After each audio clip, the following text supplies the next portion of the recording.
আপনি পৃথিবী থেকে চলে গেলে রব্বির হামহুমা কামা রব্বায়ানি সগীরাও বিশুদ্ধ করে পড়তে পারবে কিনা সন্দেহ আছে। দোয়া করে রব্বির হামহুমা কামা রাব্বায়ানি সাগীরা। এই একটা বাক্যের মধ্যেই 5টা-6টা ভুল হলো। বলে রব্বির হামহুমা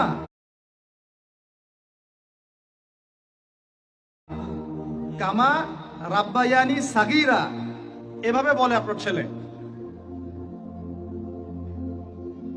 ব্যর্থ পিতা আপনি, একজন ব্যর্থ পিতা, একজন ব্যর্থ মা। যে মা, যে পিতা সন্তানকে কোরআন শেখাতে পারলো না, এর চেয়ে হতভাগায় পৃথিবীতে কেউ নাই। কোরআন আল্লাহ পাক আপনাকে দিয়েছেন শোকেজের মধ্যে তুলে রাখতে। বাবা মারা গেলে 3 দিনের দিন বের করবেন, 40 দিনের দিন বের করবেন, আর বছর কি দিন বের করবেন। ওই দিন হুজুরকে খুঁজবেন, হুজুর আসেন জানাজা পড়ায় দিয়ে যান। অন্য সময় দাড়ি টুপি পাগড়ি জুব্বা দেখলে ভয় আতঙ্কে বাড়ি ভাড়া পর্যন্ত দেন না। হুজুরকে দরকার হয় কখন? নিজের জানাজার সময়। বাড়ির কেউ মরলে, দোকান উদ্বোধন করবে, তখন জিলাপি আর খোরমার দরকার হয়। আর আমরাও এমন গায়রতহীন হয়ে গেছি, 500-1000 টাকার জন্য আবার জানাজা পড়াতেও যাই। একটা প্যারালাইজড নোংরা প্রজন্ম গড়ে তুলছি আমরা।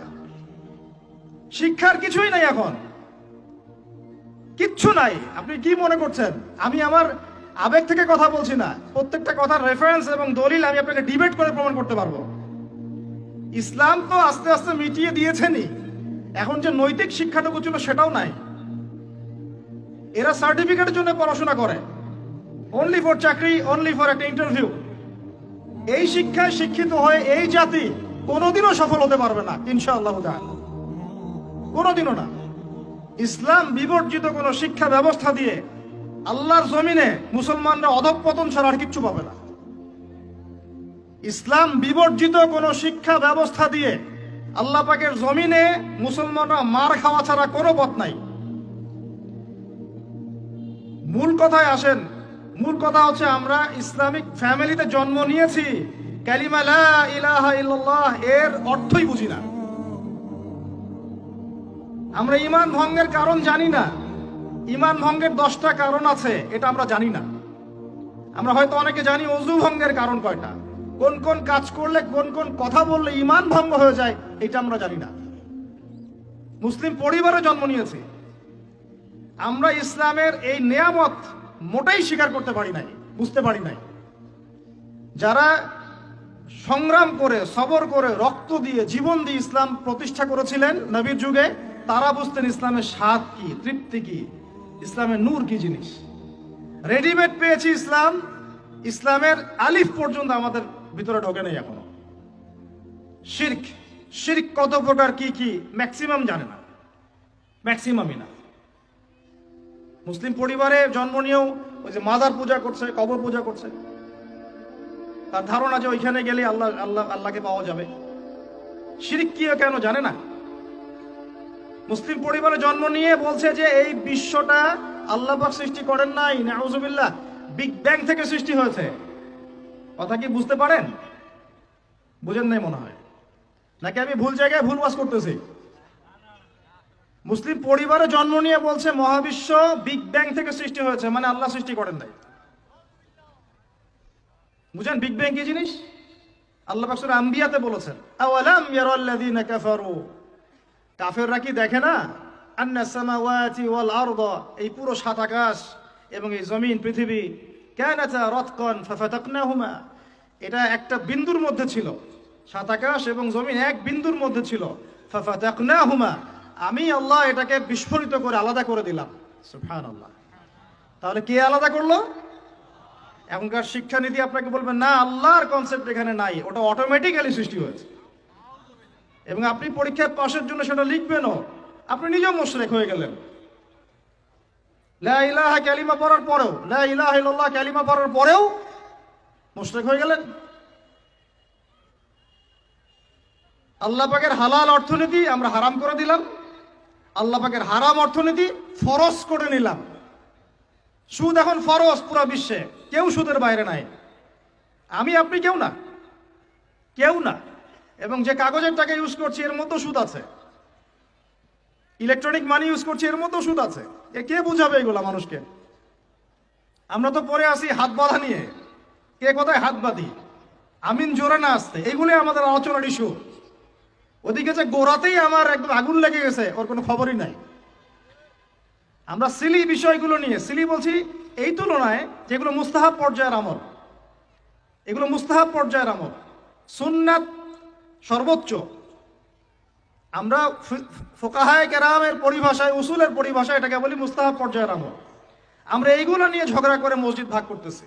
অর্থনীতির মধ্যে সুদ, পুরো বিশ্ব ব্যবস্থার মধ্যে হারাম, তাগুতি শক্তি, পুরো ওয়ার্ল্ডের যে রাজনীতি, এর মধ্যে কুফর, ইহুদি, খ্রিস্টান, জায়নিস্টদের আগ্রাসন, প্রত্যেক দেশে দেশে মুসলিমদের উপরে নির্যাতন, শিক্ষানীতির মধ্যে ইসলাম বিবর্জন, সব চলতেছে। আর আমরা ছোট ছোট বিষয়গুলো নিয়ে তর্ক করতেছি। যখন এখন এরকম অক্টোবর মাসের মতো জাজল্যমান দৃষ্টান্ত যে ফিলিস্তিনে কি হচ্ছে, এরকম সময়েও মানুষ জালেমের বিরুদ্ধে না গিয়ে মাজলুমের বিরুদ্ধে যাচ্ছে।